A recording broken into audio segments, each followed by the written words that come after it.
जय सद्गुरू. सर्वांना माझा नमस्कार. आज आपण फक्त 10 ते 15 मिनिटात झटपट हलका फुलका आणि मऊ असा ढोकळा बनवणार आहोत.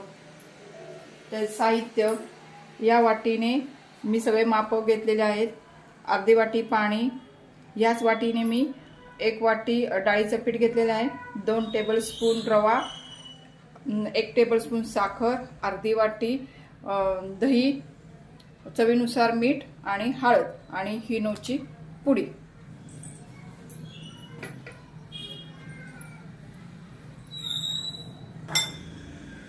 चला आपण आता एकत्र करूया हे सगळं साहित्य.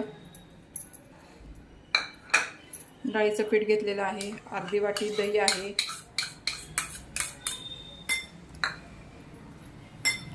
रवा, 1 चमचा साखर, चवीनुसार मीठ. हे एकत्र केल्यावर हळद टाकणार आहे. ते पहिल्यांदा आपण एक जीव मिश्रण करून घेऊया. हे मिश्रण पूर्ण दह्यामध्येच भिजवलेलं आहे. थोडंसं पाणी टाकून भिजवते आहे आणि हळद पण टाकते आहे. परत एकसारखं मिश्रण सगळं मिक्स करून घेते. हे मिश्रण एकसारखं आपण फेटून घेतलेलं आहे. जेवढं आपण मिश्रण जास्त फेटू त्याप्रमाणे आपला ढोकळा मऊ आणि लुसलुशीत होतो. आता हे पीठ आपण एक 10 ते 15 मिनिटं ठेवून देऊया. या ताटलीला आपण तेल लावून घेतलेलं आहे. इकडे गरम पाणी पण ठेवलेलं आहे.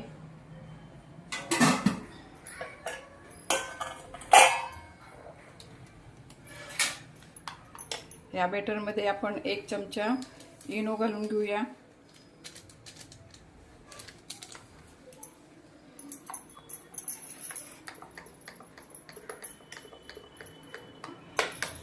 इनो घातलं की पटकन ताटात ओतून कढईमध्ये ठेवायचं. इनो टाकल्यामुळे पीठ फसफसलं आहे. ते आता आपण त्या ताटामध्ये काढून घेऊया.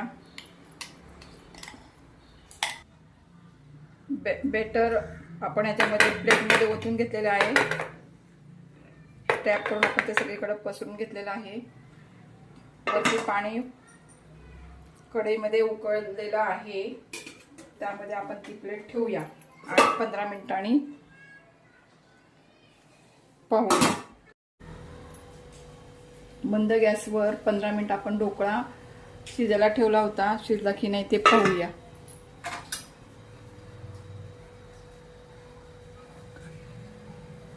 काही लागत नाहीये सुरीला.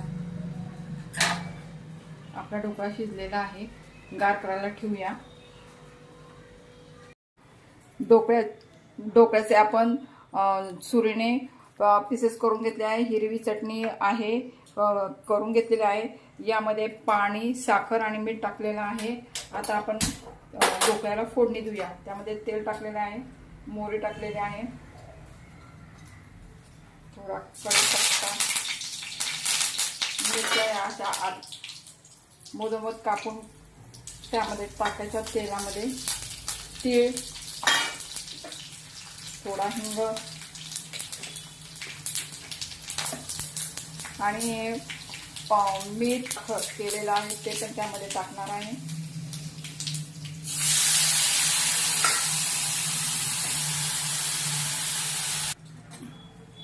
आपण ही फोडणी ढोकळ्यावर सगळीकडनं ओतून घेऊया.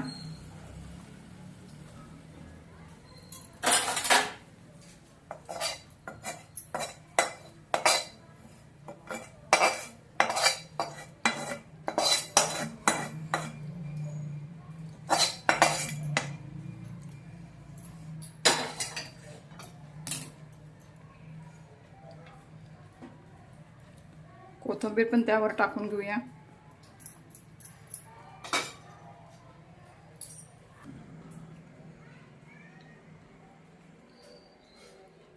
रेसिपी आवडली तर लाईक करा, शेअर करा आणि सबस्क्राईब करा विसरू नका.